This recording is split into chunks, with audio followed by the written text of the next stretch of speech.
Spotlight on America has done award-winning reporting on consumer product safety for the past several years. Specifically, why it can take so long for a product to be recalled, even after the government agency tasked with protecting consumers knows it's injuring, even killing American citizens. Two proposed new rules that would have lifted some of the secrecy behind product recalls were recently withdrawn after a shakeup at the Consumer Product Safety Commission. We take a closer look now at what that means for transparency in warning the public about dangerous products.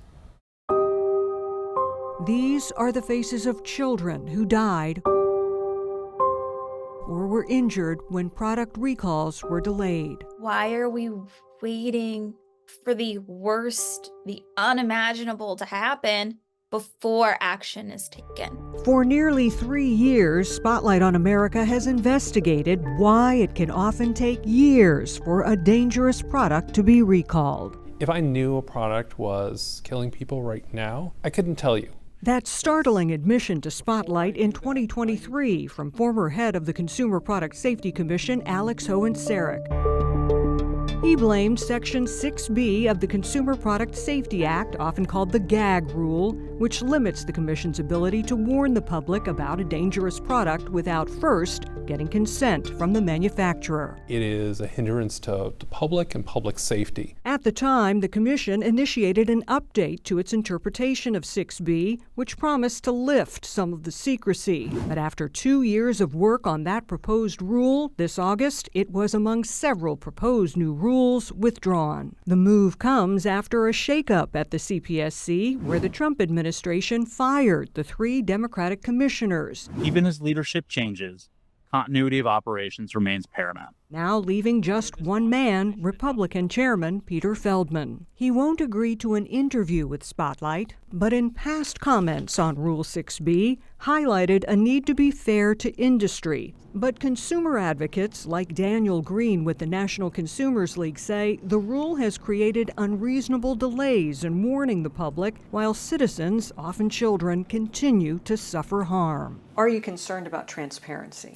I'm very concerned. He is critical of the move to drop the 6B update. Ultimately, it was going to save lives and prevent injuries. Another rule that focused on transparency, requiring disclosure of interests, was also withdrawn. Most important thing that they can do is be transparent. Ashley Haugen is among several parents of children harmed when product recalls were delayed who've pushed for more transparency. Wire beads are dangerous. Ashley became a safety advocate after her daughter Kipley suffered serious injuries from accidentally ingesting water beads, a toy product the CPSC knew for years was causing harm before issuing a warning and recall. I just want kids to be safe. She has mixed emotions on all the recent CPSC changes because while 6B and financial disclosures were rejected, another rule she fought hard for to regulate water beads was passed. It's going to protect a lot of children, and I'm thankful for that. At the same time, she's disappointed to see fights over product safety break down over political lines. Product safety is a bipartisan issue.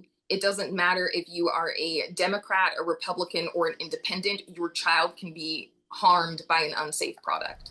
Consumer advocates are also worried the Trump administration is planning to eliminate the CPSC as an independent, bipartisan agency and transfer its function to the Department of Health and Human Services. The proposed reorganization was part of the president's 2026 budget request, but it would require an act of Congress, and it's not clear there would be enough support.